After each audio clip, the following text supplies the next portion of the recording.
Hallelujah,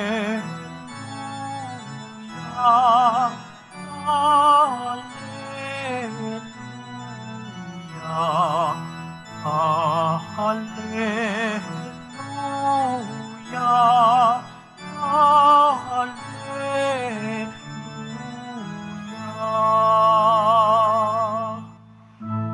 Hihilingin ko sa Ama, Espiritu'y isugo niya upang sumainyo tuwin na.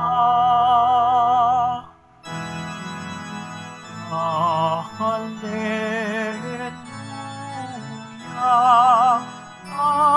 Hallelujah, Hallelujah, Hallelujah.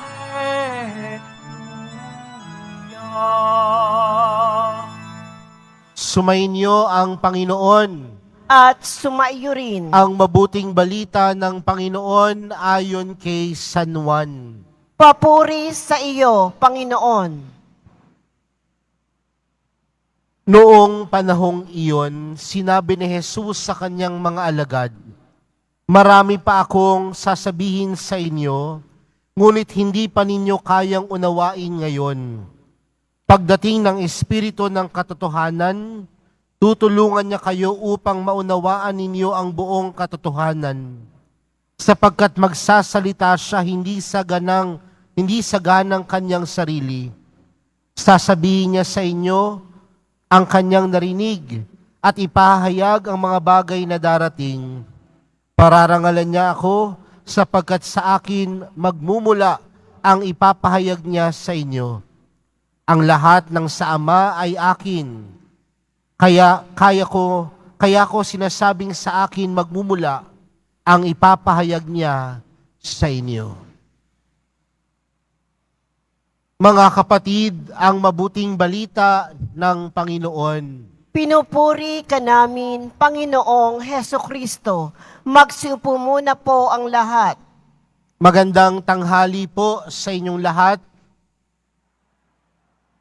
Patuloy pa rin po tayong nagninilay ngayong ika-6 na linggo sa panahon ng Pasko ng muling pagkabuhay ng Panginoon.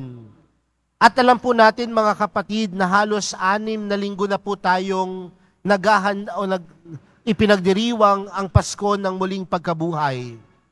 At kung mapapansin po natin, ang madalas nating napakikinggan sa unang pagbasa ay laging nagpapatungkol po sa mga unang Kristiyano. Mapapansin po natin ang mga unang Kristiyano, nagsimula lang po sa maliit na komunidad.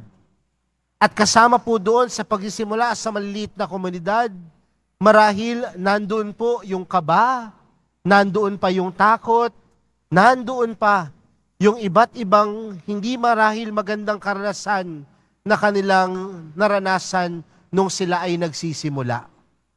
Pero kung mapapansin po natin mula nung unang linggo sa Pasko ng muling pagkabuhay hanggang sa narinig natin sa ating unang pagbasa sa araw na ito, unti-unting lumalago ang mga Kristiyano.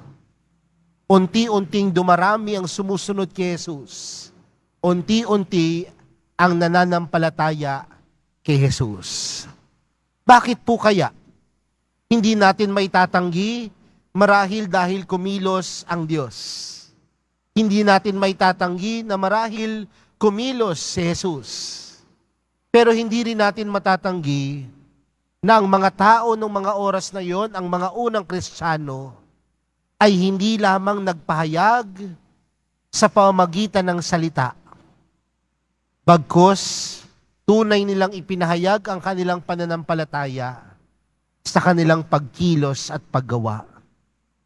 Kaya marami ang naakit, marami ang sumunod kay Jesus, hindi lang dahil magaling sila magsalita, kundi marami ang naakit at sumunod kay Jesus dahil nakita nila na merong pagbabago doon sa buhay ng mga taong sumunod kay Jesus.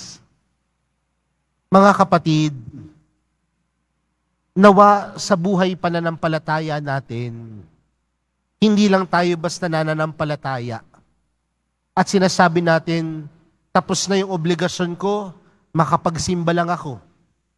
Tapos na yung obligasyon ko, makahawak lamang ako sa mga imahen.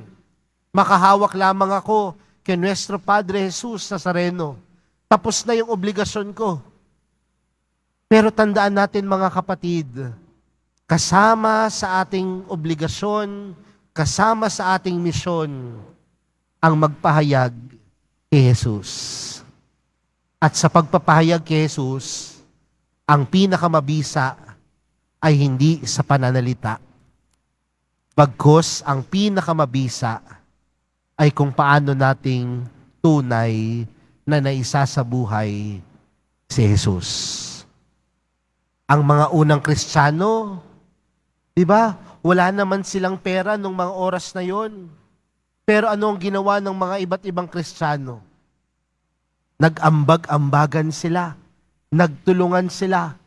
Marahil meron silang hindi pagkakaunawaan. Meron pagkakataon na sila ay nagtatalo. Pero mas namutawi pa din sa puso nila si Jesus. At nung namutawi sa puso nila si Jesus, hindi lang ipinahayag sa salita, bagkus ipinahayag sa gawa.